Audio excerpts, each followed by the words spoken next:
What deep on, Bengi? Hope you're doing good. Time for another prediction. I might sound a little bit sick because I am. It's been a theme lately, but it is what it is. First fight on the June 20th card is women's bantamweight Ellie Harbour versus Merle Plughoft.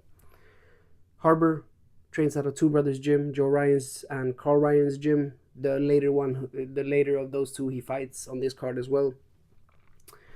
Harbour is 1-1 in RWS. She has a win over Faze and a loss against Sarah Goyer. Orthodox kicker, nice kicks from both stances really, but mainly from the right hand side. Also got a nice switch kick. Goes low, goes high. Long knees to keep range. Controls the range quite well. I have some questions on the clinch, which Goyer exposed. And also, sometimes she might keep her chin up in the air a little bit to get clipped by punches. So there's some development potential, but I think she's a very talented fighter. Now she's fighting Plughoft, who trains at Sanctionoi Muay Thai Gym, which is, I believe, located a little bit north of Bangkok in Pathum Thani. Legendary gym. Trains very, very tough, very, very hard at that gym. In RWS, she is 0-1. She lost her debut against Zoe Nushwander, I believe. Orthodox fighter, has her strength in boxing, pressure, teeps. I would say she's very tough, but she takes a lot of damage. And I see some weaknesses in, she gets hit a lot. And also her head movement is not the best, so straight punches can find its way through quite a lot as well. And I think that's the key in this fight. Harbour will control the range. She'll probably teep high. She'll probably come in with straight punches, long knees, but those straight punches will clip Plughoft. So I'm going to have to say Harbour unanimous decision win in this one. Yeah, not much more to say in that one. Unanimous decision win for Harbour. Moving on to fight number 2. Cruiserweight or light heavyweight, I'm not really sure on this one. Marley Swanenberg from the Netherlands, but fights in the UK, versus Bradley Heason from the UK, England. Swanenberg is a fighter that is 1-0, and the gym I think is Achilles. I haven't been able to find that either. It didn't say on the website on RWS, but he's 1-0 on RWS. ISKA British champion. His win in RWS came against Bashota through unanimous decision. In that fight, he showed that he's a heavy puncher and a heavy kicker, especially that right side, but he switches stances a lot, goes to the legs with his low kicks. And in that fight, he really punished Bashota to the legs, and I think he's going to try to do something similar in this one. He might be having a little bit of a weakness in his gas tank. I think power punchers,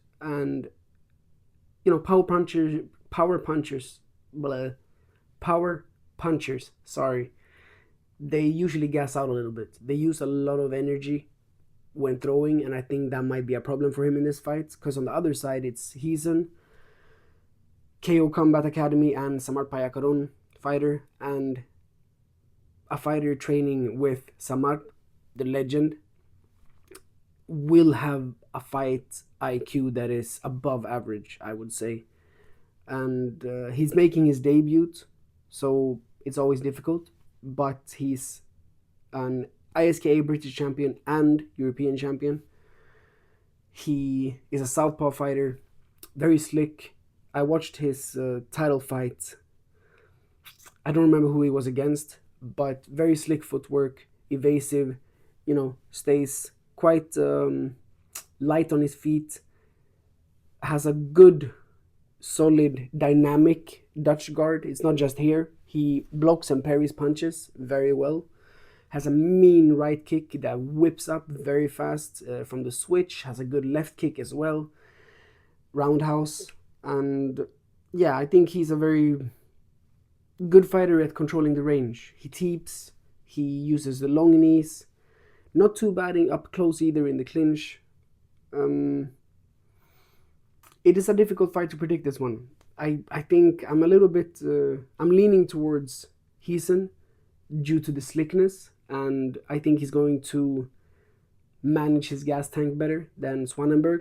But at the same time, Swanenberg is a powerful guy, so it's a toss up. But I'm gonna have to say Heeson through unanimous decision, but I could see a late KO as well, coming up with a high kick, either switch or roundhouse, catching Swanenberg. But I'll stick with unanimous decision win for Heeson. Fight number 3, super lightweight, Carl Ryan versus Osama Dada, England versus Morocco. Ryan, as I said earlier in the fight in connection to Harbor, he trains out of Two Brothers gym with his brother, Joe Ryan, who is very well known in RWS. 1-0 on the scene with a win against Gandour, unanimous decision. He also fought against Tide Gannon, the super talent from Ireland that I covered a few weeks ago.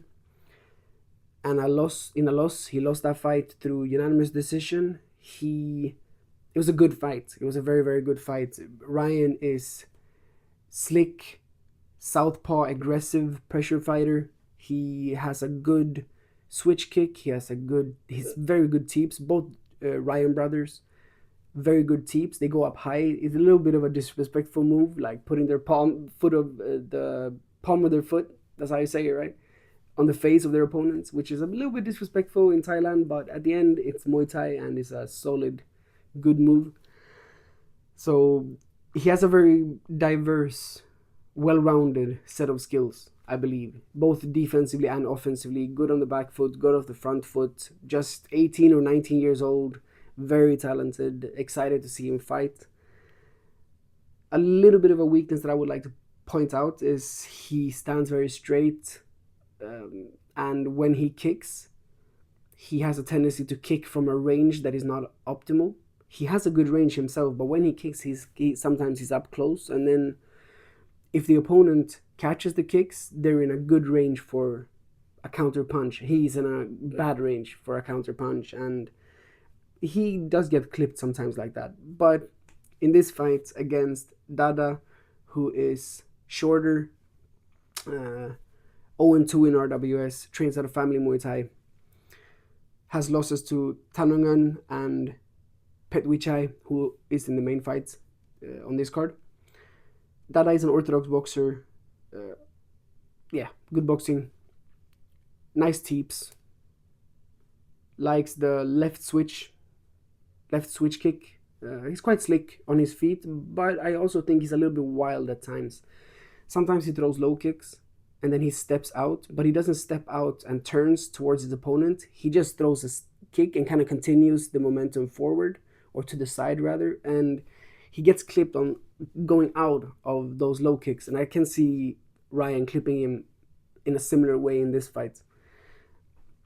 It's a good fight, but I'm gonna have to say Ryan. I think Ryan has the higher ceiling. I think he's more ready to perform on this level, although Dada could catch him, because Dada is he's wild and he's a fun fighter to watch, who I'm excited to see in this fight. But my gut is telling me Ryan, unanimous decision, because I also don't think Dada is too comfortable on the back foot, and I think Ryan is going to pressure forward. So Ryan, unanimous decision. Fight number 4, Sudasak versus Zhou Luoyu. Thailand versus China. Sudasak, who was supposed to fight on last week or 2 weeks ago, had to withdraw, but now he's here, ready to fight. And he has a mixed bag of results in RWS, I would say. Trains at a Krudan Muay Thai, has wins over Fukuda and Daniel Nascimento. The Nascimento win was a little bit weird because that was a soccer kick when Nascimento was down, and I don't think that's legal in RWS, but the referee called it, which sometimes happens in Muay Thai. At the same time, he has losses to Yotin and Kensak, which are not bad losses to have, two very talented fighters. He's an orthodox Muay mat style, maybe. Walks forward, throws heavy boxing, heavy punches. Big looping hooks. coming from afar. Has a nice step-in elbow as well, or not even a step-in elbow. He likes to pressure his opponents to a corner and then just drop elbows, mixing up to the body and then going up top with elbows. And I think that's something we're going to see in this fight for sure. He does have some weaknesses. I don't think he has the best footwork. I don't think he has the best head movement. The fights that he's lost, he doesn't get knocked out easily, but he doesn't really win on the scorecards. He doesn't win the exchanges, and it doesn't look too good. He eats punches to give one, and sometimes he eats three to give one. And in Muay Thai, it doesn't work like that. You can't do that to win. He's not the most technical. He's a brawler. And now he's fighting Zhou, young Chinese fighter, trains out of PK Sanchai. He's making his debut. Haven't found a lot of footage on him, or zero footage on him, but he did lose to the same Nascimento that Surasak beat. And that speaks a little bit, for me at least. I think this might be a fight where they want Surasak to gain momentum again. So I'm going to say Surasak second round KO. Probably punches to the body, I could see. But second round KO for sure. Moving on. Sorry for sniveling a little bit. I'm a little bit sick, but it is what it is. Middleweight, David Penimpede from Australia versus Dempanam Pranyisipok from Thailand. Penimpede, Muay Thai fighter, 1-0 on RWS. He beat Pavel in his debut. He's a former WBC middleweight champion. Has a loss against Joe Ryan on Powerhouse something. I don't remember the exact organization, but lost that fight. Powerhouse Fight Series. Orthodox fighter, got nice elbows, decent footwork, solid low kicks, likes to double up on low kicks, has a very fast switch left kick. The weakness I see is that he doesn't really put together combinations. He doesn't box enough, and I think that was actually something that they told him in his debut as well. I might be wrong there, like the corner, but he doesn't box too much. And in the fight outside of RWS in Powerhouse Fight Series against Joe Ryan, he was out-volumed quite easy by Ryan, I would say. Ryan is in that fight was going up top, going to the body, going down low, and Penimpede kind of worked off the back foot and did not really find his moment. Good fighter, but I think he needs to be more active in his fights. And against Denpanom in this fight, I'm not sure that's going to be possible. Denpanom is a former Lumpini middleweight champion. He's 1-0 on RWS, but he fought a long time ago and hasn't been back, which I don't really know why. But he's back now. He's an orthodox clinch fighter, Muay Pam. And yeah, he's brilliant in the clinch. He didn't clinch too much in his first RWS fight against Asadian, but he still won the fight and he showed good clinch. But on that fight, he was a lot on the back foot and countered with roundhouses, also some good punches. But brilliant in clinch, heavy kicks, especially the left switch kick. And I think he has a good long guard. He protects himself quite well, putting up the long guard like this or like this, blocking, parrying, cutting angles when being pressured towards the ropes. He cuts angles quite well. Has some weaknesses, which I think he gets caught with some boxing combinations at times. And I don't think he can impose his will as much against a fighter who is good at range management. But in this fight, because Penimpede is not really a boxer, I think Denpanom will manage to get in close, cut the range, cut the distance, and get his hands around Penimpede, and I think he's going to dominate in this clinch. So I think we're going to see a unanimous decision win for Denpanom through clinching, basically. Next fight number 6, the main bout, interim super lightweight championship, Petwichai versus Joseph Molnar. Thailand versus Slovakia. Petwichai trains out of War. Chakrawut is undefeated in RWS, I believe, 6 or 7-0. Very dominant fighter so far in RWS. Is a IFMA gold medalist, Thai national team member. Has wins in RWS over Patrick, over Zombie, one of my favorites, very technical fighter, Manafi, and Dada, who also fights on this card. Orthodox, very well rounded, very skillful, high fight IQ, switch kicks, roundhouses, elbows, long knees, especially a step in long left knee, very, very good. Solid in the clinch, distant management. I think Petwichai is a very, very good fighter, and it's going to be a tough fight for Molnar. Molnar is very skillful as well, trains at a Jit Magnon gym, very tough gym, like I've spoken about almost every weekend lately, because there's been a lot of fighters from Jit Magnon gym. But Molnar is tough, very tough. IFMA silver medalist, southpaw pressure fighter, is 0-1 in RWS. He lost against Petongchai, but very, very interesting fighter to watch. Young, 20, 21, something like that. He likes to move forward, pressure. He likes to get in close, to put together knees, elbows, some low kicks. Does not box too much, and maybe it was his corner that I remember said, not Pen and Pete, but it was his corner that said you need to box more in his loss against Petongchai. But very good fighter. Molnar is he doesn't really have a back foot fight. He walks forward from what I can see, and it's gonna be a tough fight for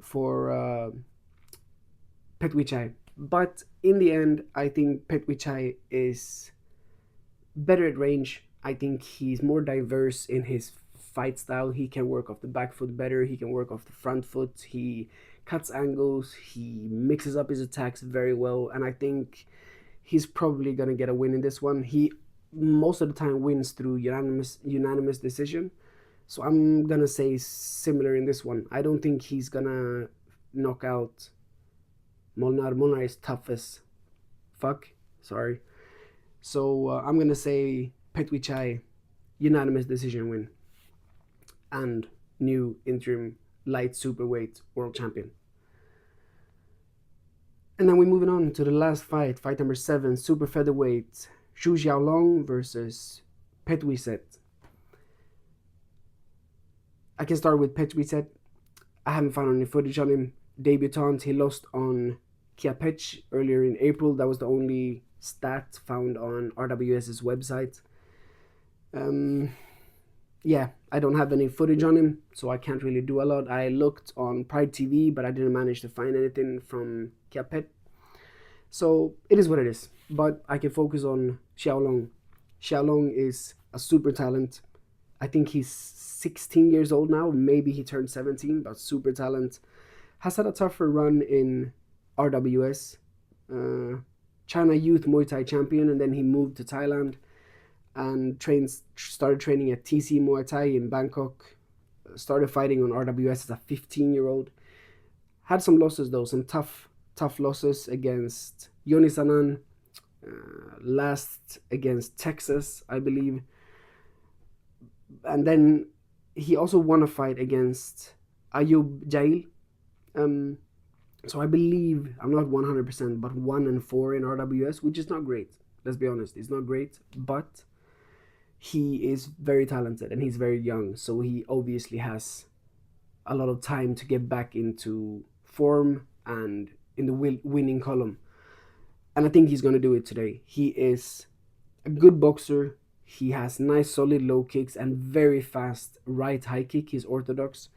Very fast whipping right high kick that he actually caught Texas with a few times. But it's just that Texas lives up to his nickname, the Savage. So very tough fight. But yeah, I think he's quite well rounded. I see some weaknesses. I think he has not been able to win the exchanges. That's why he's lost a lot of fights through unanimous decision in RWS.